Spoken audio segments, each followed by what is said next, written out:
ये आ वेखो इस तरह असी इहदी कटिंग कर लेने। ये आ वेखो तो माशाअल्लाह सुभान अल्लाह मेरे अल्लाह की शान रहमत बरकत। तो वीवर है चेक कर लो। फाइनली तो सामने दी लुक नज़र आ रही है और बहुत ही क्रिस्पी और मज़ेदार बर्फी साजी तैयार हुई है विलेज होम तरीके नाल। जनाब है सामने तो कंडीशन नज़र आ रही है। अस्सलाम वालेकुम, उम्मीद करता हूँ तमाम दोस्त खैरियत से होंगे। मैं हूँ आपका अपना मेज़बान मोहम्मद बिलाल। अल्लाह के फजल करम और शुक्र के साथ उम्मीद करता हूँ आप लोग ठीक होंगे। आज मैं अपनी प्यारी सी खूबसूरत सी यूट्यूब फैमिली के लिए एक फिर न्यू डिश लेकर हाजिर हुआ। तो बहुत से लोगों का इसरार करने के बावजूद हमने सोचा आज फिर अपने व्यूअर्स के लिए बर्फ़ी बनाएं। तो पहले कुछ और बनावट की थी, कुछ और कलर की थी, आज प्रोफेशनल तरीके से बनाएंगे। तो जनाब अभी तक हमारे चैनल को सब्सक्राइब नहीं किया तो जल्दी से कर दें। आपकी मोहब्बत का शुक्रिया अदा करते हैं। विलेज लाइफ दिखाएंगे इसी चैनल के अंदर, इसी वीडियोज़ के अंदर। अक्सर लोग जाते ना मार्केटा के उत्तों जाके बर्फियाँ लेंदे ने, पता नहीं होंगे किस तरह तैयार होंगी किस तरह नहीं, लेकिन असी तुहानू घर दे बनाना तरीका दसांगे और सॉफ्ट होएगी, नरम और मुलायम होएगी, जिमें मुँह जाएगी खुर जाएगी। सारे तरीक़ेकार तुहानू इस वीडियो च मिलणगे। वीडियो को आखिर तक ज़रूर दिखा है। बिना टाइम वेस्ट के हम लोग चलते हैं वीडियो की तरफ। अच्छा जी आ चेक कर लो, मेरे को चीनी है। चीनी तो सिर्फ 3 तो 4 चम्मच यूज़ करने ने, तकरीबन 4 तो 5 चम्मच मैदे दे ने। 1 गिलास दुध का है पिया, दुध तुसी कड़े हुए यूज़ करना, मलाई शलाई जिंदे विच होवे। ते ये मिट्टी की साणक है जिंदे विच असी बर्फी बना के ऐज रखनी है। तो हुण असी चलने चूल्हे की तरफ और मज़ीद तुहानू रहनुमाई देने भी किहड़ी चीज़ें किवें तैयार करने, किस तरह प्रोसीजर उन्होंने सारा कुछ दसेंगे। अल्हम्दुलिल्लाह जी आया सी विच रख दी है भाई खूबसूरत जी कढ़ाई। इस दे विच असी चीनी पा दी। चीनी असी जी पाई है वो तकरीबन 2 तो 3 चम्मच जिवें तुहानू दसे ने। इनू असी करना करमलाइज। करमलाइज करने का तरीका कार है, इहदे तुसा पानी बिल्कुल नहीं पावना और इनू अच्छी तरह मेल्ट करना। सारे टिप्स एंड ट्रिक्स इस वीडियो दसांगे। तो जनाब जेडे नवे साडे चैनल ते आ रहे हैं उन्होंने असी वेलकम करने हैं और तह दिल गराएं तो शुक्रिया अदा करने हैं। साडे चैनल तुसी सब्सक्राइब कर रहे हो, लाइक शेयर जरूर करा रहे हो और इजहार मोहब्बत कमेंट में बता दिया करें। ये चेक कर लो चीनी जी है ना मेल्ट होने लग गई है भाई। ये पानी का एक जरा भी तुसा यूज़ नहीं करना, नहीं तो तुम्हारी बर्फी खराब बनेगी। तो मैं पहले दस देव। और मेरे चैनल को सब्सक्राइब करने का मकसद ये होता मैं हर वीडियो तुम आना ताकि तुम्हारे नॉलेज इजाफा हो जाए। मेरा 5 बजे वीडियो चढ़े जो चढ़े तो तक नोटिफिकेशन उनका पहुँचता रहे तो अपना ही फायदा इस ताकि तुम्हें कोई सीखने को मिल जाए। ये मैं मेल्ट कर लेना तो फिर तुम्हें मैं दिखाईना।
अल्हम्दुलिल्लाह वीवर चीनी जी है ना करमलाइज हो चुकी है।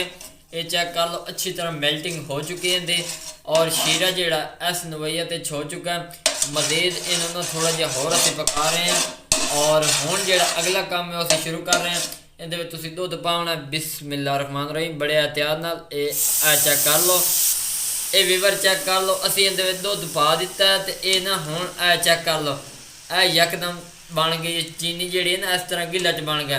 लेकिन परेशान नहीं होना, तुसी चमचा हलाई रखना, फ्लेम वो स्लो कर देना। तो यह चेक कर लो नाल चमचे वो चिपक गया। इनू अच्छी तरह असी मेल्टिंग कर रहे हैं पे, परेशान नहीं होना। ये जिमें जिमें गर्म होता जासी मिक्स होता जासी ये खुद ब खुद मेल्ट हो जाएगा। इंशाअल्लाह मेरे अल्लाह ने चाहा तो तुहानू ये वीडियो पसंद आएगी और मुकम्मल रहनुमाई देंगे। अल्हम्दुलिल्लाह वीवर मेल्ट हो चुका है। हुण असी इनू कढेंदे पे एक होर बर्तन कढ के ते तुहानू विखाईने। अल्हम्दुलिल्लाह वीवर असी इहदे विच दोबारा फिर उत्ते बर्तन ही रख दिता। दुध असी विचों कढ लिया है। जिहड़ा ओह मावा जिहा तैयार कीता होया वो असी ये तैयार करके साइड ते कर दिता। हुण ये जिहड़ा मैदा इहदे विच पाया, इस मैदे नूं तुसीं अच्छी तरह रोस्ट करना। ये चेक कर लो, नाल नाल तुहाडा चमचा हिलना चाहिए, हाथ रुकना नहीं चाहिए। इंशाअल्लाह तुहानू मज़ा आएगा। नाल नाल गाइड करने का मकसद है ताकि तुहाडे नॉलेज च इजाफा होवे। इन तुसीं थोड़ा जिहा ना पका लेना ताकि इहदे विच हमक जिहड़ी है ना वो ख़त्म हो जाए, एक प्यारी जी खुशबू आ जाए। जिले थोड़ा जिहा गर्म हो जाए, तैयार हो जाए, उस तो बाद अगला प्रोसेस तुहानू असीं दसांगे। अल्हम्दुलिल्लाह वीवर रोस्ट हो चुका। हुण असीं अगला प्रोसेस शुरू करने हैं बाहर जाके। अल्हम्दुलिल्लाह वीवर चेक कर लो, असी एक बर्तन चो ये चेक कर लो, असी कर लिया। हुण अगला काम जिहड़ा हुण इत्थों दा शुरू हो रहा। ये नीम गरम है। इस नीम गरम दे विच तुसी हथ इस्तेमाल करना। इहदे विच मावा जिहड़ा वो पा देना। बिस्मिल्लाह रहमान रहीम। ये चेक कर लो, मैं कुछ हिस्सा इहदे विच पा दिता। हुण इनू मैं अच्छी तरह मिक्स करना। ये चेक कर लो, दुध ही गरम, ये गरम।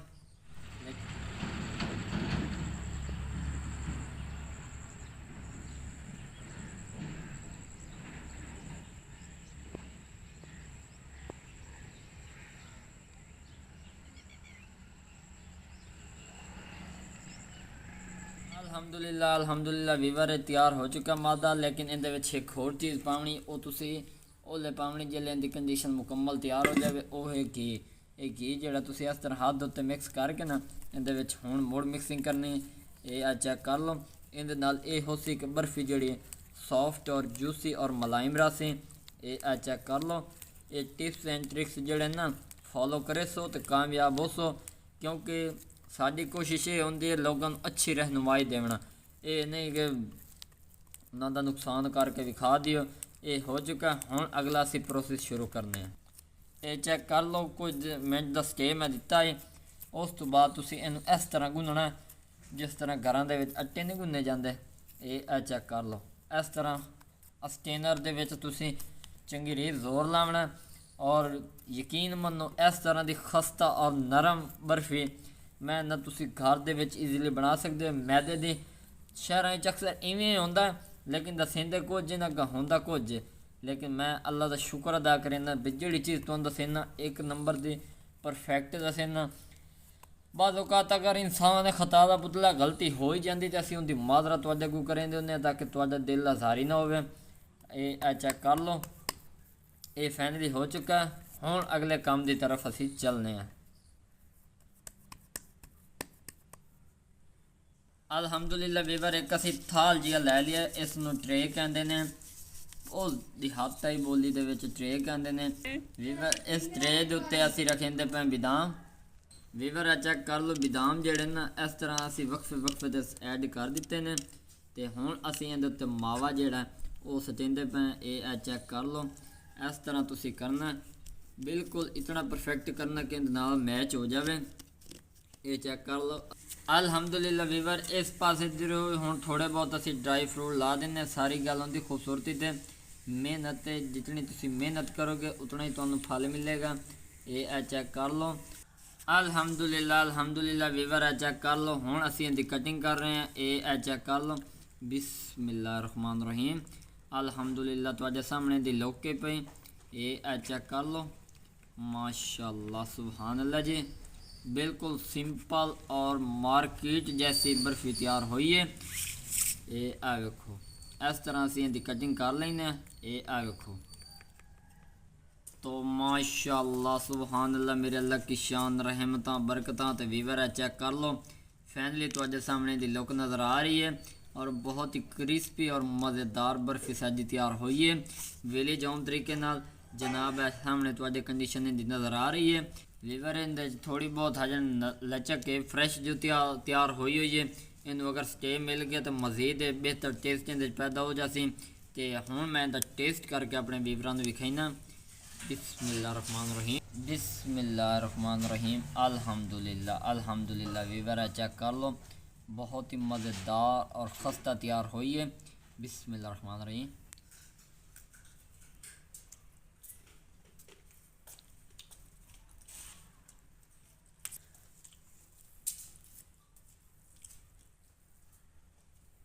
अल्हम्दुलिल्लाह अल्हम्दुलिल्लाह जी, बहुत मज़ेदार और टेस्टी तैयार हुई है बिना कुछ खर्चे किए। घर दे सिर्फ 2-4 चीज़ों तैयार हुई है। अगर वीडियो पसंद आ जाए तो चैनल सब्सक्राइब लाइक शेयर ज़रूर कर देना।